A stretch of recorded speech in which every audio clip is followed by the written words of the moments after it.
This is the Cyprus News Digest with Rosie Haralambous.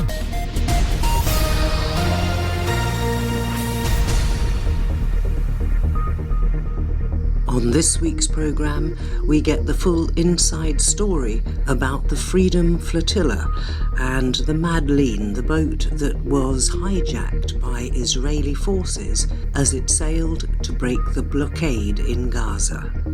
And we join demonstrators protesting the possible reopening of Makarios Avenue in Nicosia to traffic. And on a lighter note, we'll end with information about the Zero Trace Festival.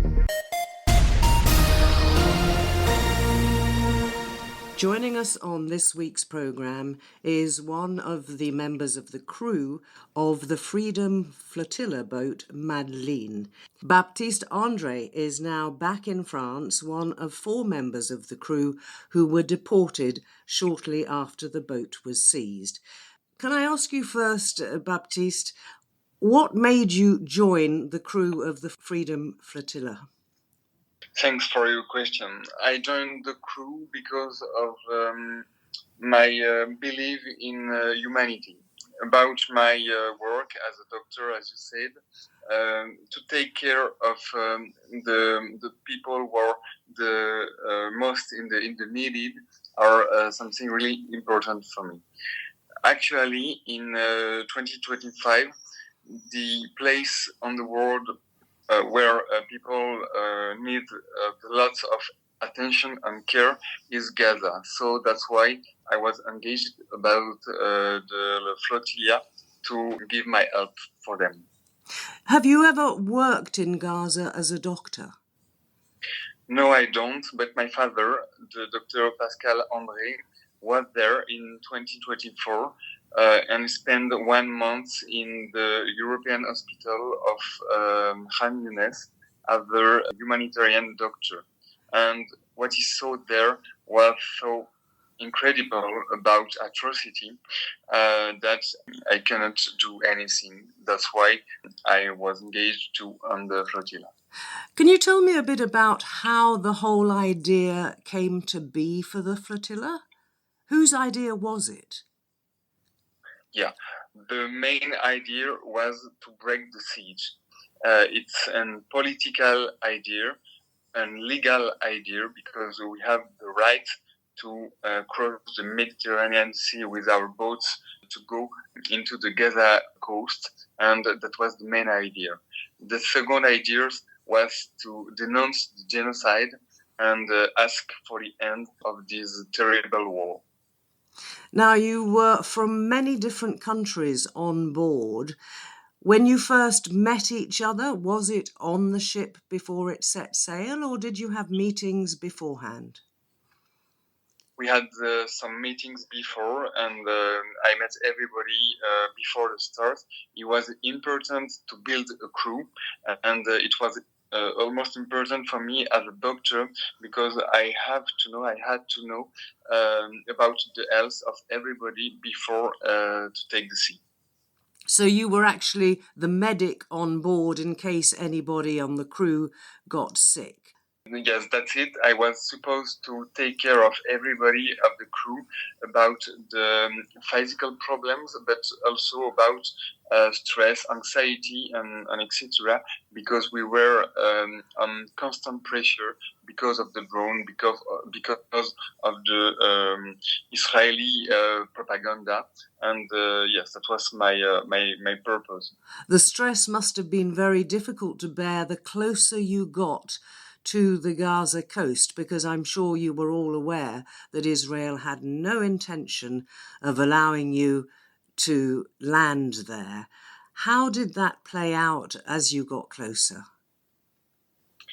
Yes, the stress was stronger day after day, as you said, but it was really strong at the beginning in Catania and Sicilia because drones were there in the first night. So the whole travel was really stressful, but we prepared this with daily trainings about stress gestion, attack gestion, and some point about our psychological situation every day. And that must have come in useful once you were in detention in Israel. Tell me a little bit, please, about what happened when finally the Israelis boarded the ship. We all saw those silly videos of them handing out sandwiches and water, and that was purely their PR stunt, of course. But what actually happened? Actually, we were sailing on the night between Sunday and Monday. It was 2 or 3 in the morning. Everything was dark, and the soldier take the control of our boat with 10 warships and 80 soldiers on military. So it was really violent. It was an aggression. Nobody was hurt, and it's important to say that on the boat. But the images that the army show from this arrestation is a staging. It's a big staging because we should have to take the sandwich and the bottle, but we didn't eat and drink them. We should have to because of the guns that the camera of the Israeli army do not show. It's that every soldier point gun when they give us food or water. So we didn't eat and drink their food and water, and we only take our food that we hide in the boat before the intersection. Once they got you to Ashdod, what happened? Yeah, when we were in Ashdod, it was really crazy because they scheduled a massive staging too. There were 200 soldiers only for us, soldiers and policemen. We were in Ashdod and after that in the immigration department, and we have to denounce mistreatment. We don't have any physical violation. We didn't have that, but we report a very strong restriction of access to water and food, sleep deprivation, and restriction of access to our lawyer. We're in the same place, but we have to wait more than 8 hours to speak with them. Our lawyers were Palestinian, and they were injured. The policemen from the immigration department have bad word for them, and they didn't let our lawyers to work peaceful with us.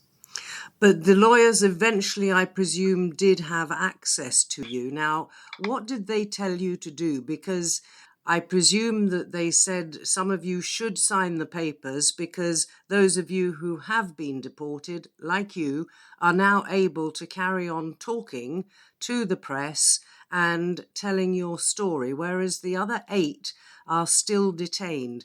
Who decided who would stay and who would go, or was it up to each individual? It was up to each individual, and we scheduled this before since a few days ago. Nobody was under control of the group, and we made these shows by ourselves. It was really important because in this deportation act, as the Israeli service called this paper that I signed, there were a very strong mistake, and it was a lie, because they said in this paper that if you signed it, okay, you can go home in few hours, but you accept that you enter in the Israeli country without authorization, or we were intercepted by the sea at more than 150 kilometers in the international waters, what is a violation of the international law. So you've signed a paper that said you were illegally in Israel, despite the fact that you didn't want to go there in the first place, and you were taken there by force. Yeah, I think it because, as you said, I want to be in France, in my country, to speak about what's happened there and to help my 8 member of crew to get free as soon as possible. That's why I didn't sleep for, 24 or 63 hours, because I do not release my pressure until they are all free. And at the moment, the reports we're getting, and they're not very clear because they're coming from Israel, of course, is that these people are on hunger strike, some of them, and that they will appear before a tribunal. But do we have a date for that? How long are they planning to hold them? That I'm sure about this. Some of them are coming back in their country, France, Netherlands, etc. But I'm sure about the fact that Thiago is on hunger strike because he wants to denounce the fact that he was placed in a cell without the possibility to see the other.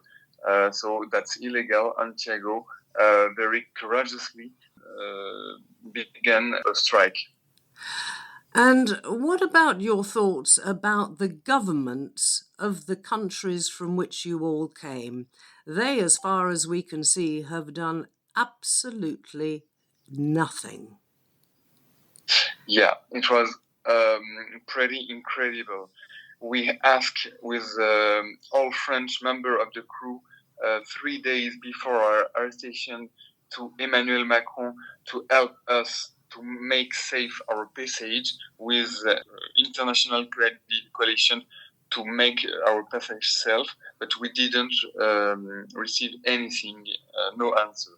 Our Prime Minister, François Bayrou, said in our assembly, National Assembly, that we were forced to sign the paper, or to do not sign the paper because of group pressure from the mediatic person of our crew, that it's totally false. So yes, we didn't have any help of the different country. Yeah. Can I ask you a little bit about the boat itself? Do you know who owns it? I mean, does it belong to one of the crew, or was it donated? Because whoever owns that boat knows they're very unlikely, I suppose, to get it back. Yeah, the boat was by FFC, the Freedom Flotilla Coalition, so it was our boat. Unfortunately, as the story told us by the past, no one of these boats, or almost no one of these boats, are getting back to the coalition. Israel will destroy the Madleen for sure, or maybe will sell it, but it will be impossible to take again the boat. So that's why it's really important for me and for my colleague. We do not want to give them this beautiful boat, and we decide to take off a lot of little things, some pieces of the boat to bring with us and to share with everybody as a souvenir from this beautiful boat. So I don't know if you see on my camera, but I have here a little piece of iron. It's something to help to open the window of the boat, and we take a lot of pieces like this to remember what was the Madleen for us. And what about the legal recourse? Because what you've just described is undoubtedly piracy on the high seas. People cannot just go into international waters, grab a boat and take it where they like, and then dispose of it as they like. Has the flotilla got lawyers who are going to take the government of Israel to court and accuse them of piracy? Because depending, I guess, on where the boat was actually seized, there are international laws. We've heard about it with, for example, Somali pirates in the east of Africa and so on. What's the next step for the coalition? The emergency for our lawyers, and they are only Palestinian women, it's important to say that, are to save and to make free our colleagues. So this is the emergency. In the second time, in the next day, we are going with our lawyer to intend something against the Israeli state because of piracy and because of spoliation of our boats. And finally, I read that the name Madleen was very carefully chosen because it's the name of a Gaza fisherwoman. Can you tell me a little bit more about that? Yeah, Madleen is a woman who lives still now in Gaza. She is the only woman in Gaza to fish, so it's a fisherwoman, and she is really helpful for her family and her district to try to continue to feed them without the boat, without the net, because Israeli army destroyed everything. So it's an example of resilience and sustainability, and that's why we give this name for the boat. We had a contact a few days ago with Madleen herself, and she was so happy to know about our travel. Well, I wish you a restful time now that you're back in France, but this isn't going to go away. We'll follow with interest the exploits of the coalition and indeed pray for the safe return of the remaining crew members. Baptiste, it's been a pleasure talking to you. Many, many thanks for your time. Many thanks to you. Thank you very much. Keep up to date with events in Cyprus and around the world with the Cyprus News Digest. There's been a lot of talk recently in the local press about a decision of the Nicosia Municipal Council to reverse the decision to keep Makarios Avenue free of ordinary traffic. At the moment, only cars belonging to residents and buses and taxis are allowed to use the main thoroughfare. The whole plan was implemented with European money, and there are fears that if the decision is reversed and cars are allowed back into the city, because the money was granted on the basis of it being an improvement to urban mobility and sustainable transport, then it could be that the money given by the EU will have to be paid back. As a result, a demonstration was held recently with people demanding that things stay exactly as they are, with Makarios Avenue free from usual traffic. I went down to join the demonstrators and I asked some of them why they were there. I'm here because I believe that Makarios Avenue should stay as it is, at least. It should be a center for the modern town of Nicosia, where people can meet, like you see them today, meeting young families, children walking around, running around freely, bicycles, roller skates. It's lovely. I'm here because I believe that the city needs more people. It needs to be more accessible to everyone. It needs to have less cars, and it needs to give incentives to people to use the city, to live in the city, to work in the city, to party in the city, to play in the city, find ways to be accessible and inviting to its people. And by closing and reopening and changing the rules of how you will move in one of the most main artery of the city, of the new part of the city, this is not something that makes people want to come back and enjoy their city. And what about the cost that would be involved, not only if we lose European money, but also, for example, they'd have to change all the traffic lights, all the traffic signs. There's a lot of infrastructure expenses if they do go ahead, and we'll have to pay for it. Well, we know that we're going to lose at least 12 million euros from the EU funding. if this goes back to what it used to be, because it was the part that was given, the part of the funding that was given for Makarios, but there was more funding given for other streets that are attached to Makarios, which totals to 28 million, and they are not also accessible for pedestrians the way they should be. So if we miss that part of the funding, it means that we're probably losing all of the funding. That's one part, and we don't know, since this money have been incorporated in the funds for the municipality, we don't know how we're going to cover that black hole that will exist after this, and we don't know who's going to fund the rearrangement, which is much less money than what we're losing. I guess the people that wanted it to open can put their hands in their pocket.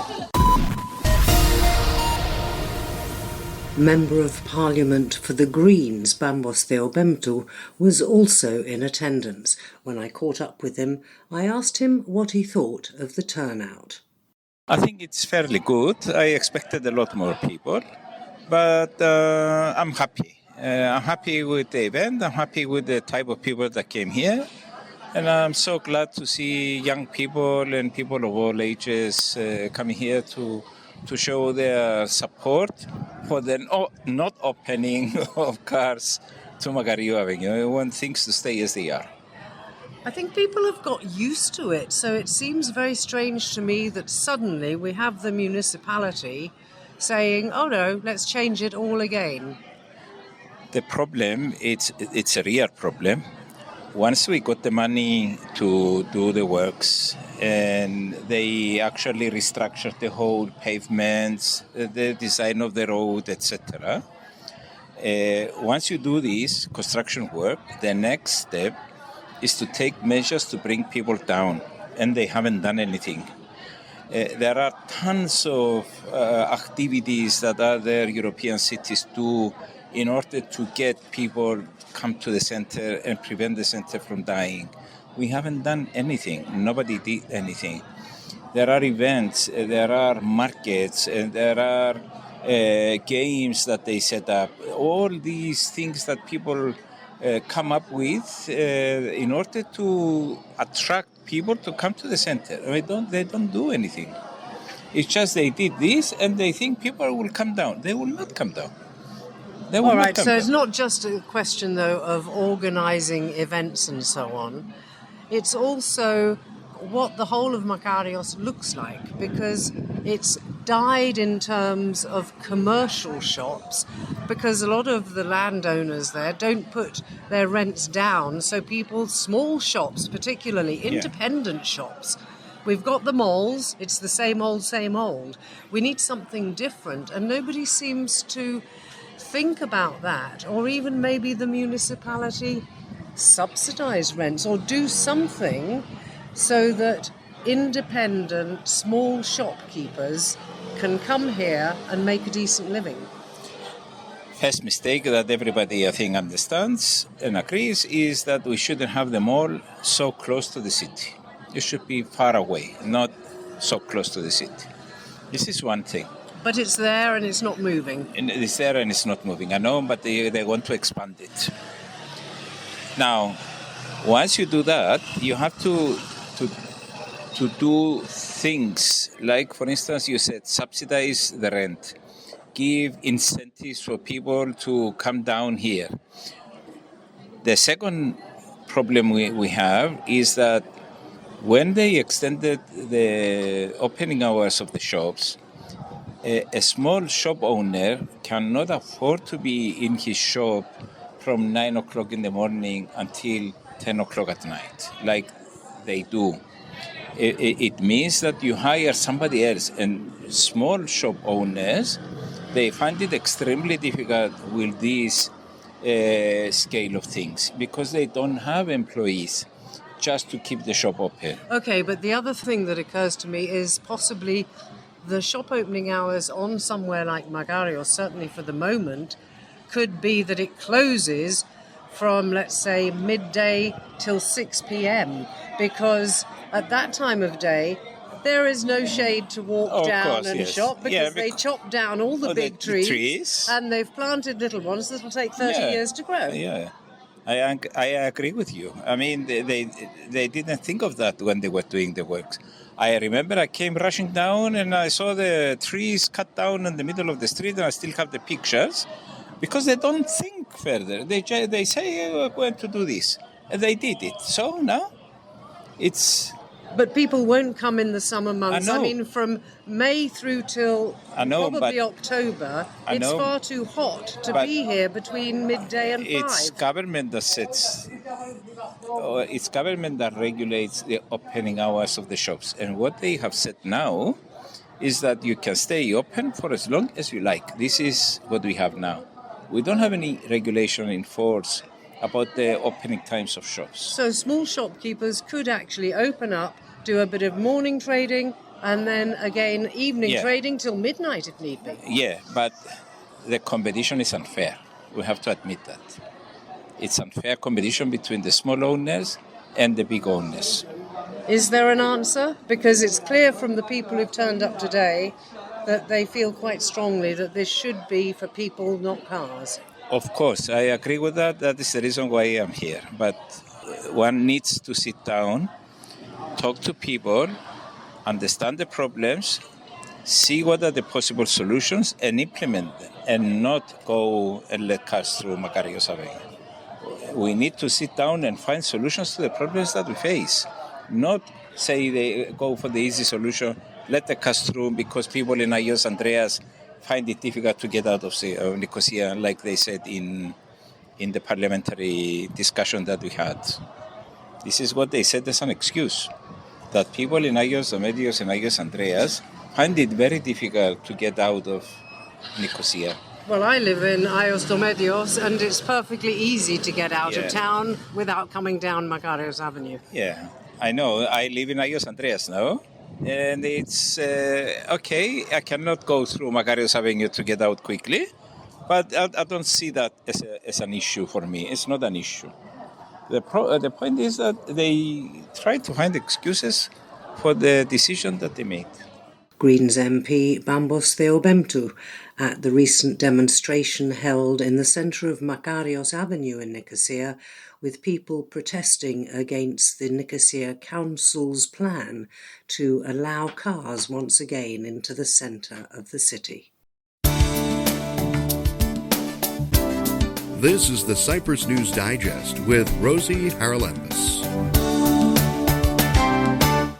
And finally, a quick reminder that this weekend in Limassol at University Square there will be the Zero Trace Festival. What's it all about?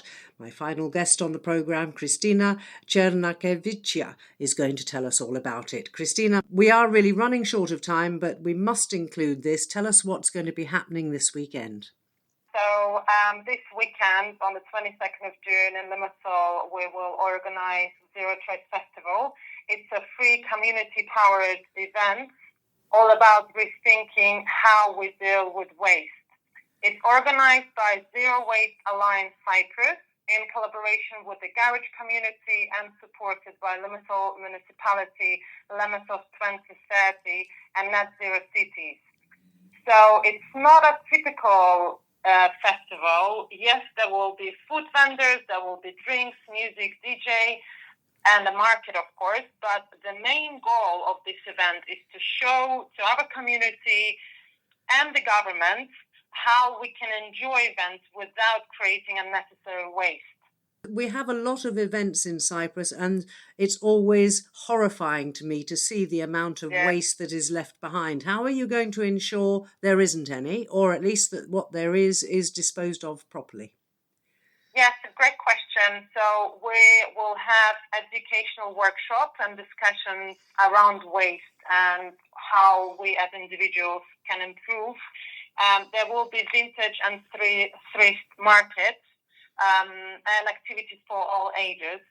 At the same time, the festival is implementing what is called a deposit return system. I don't know if you're aware of, but it's a system where you pay €2 for your cup and plate.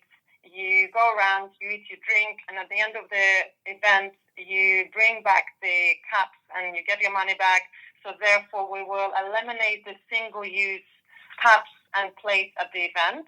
And also there will be other low-waste solutions.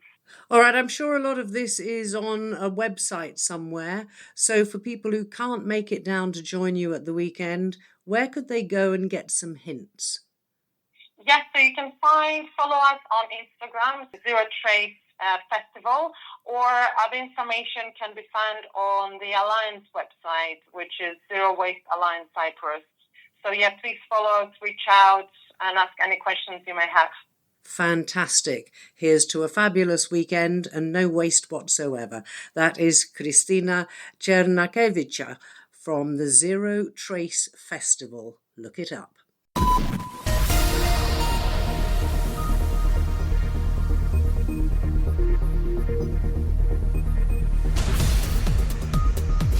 Well, that about wraps up this edition of the Cyprus News Digest. Many thanks for your company. Hope you'll join me next week. Till we meet again, take care and God bless. Bye-bye now.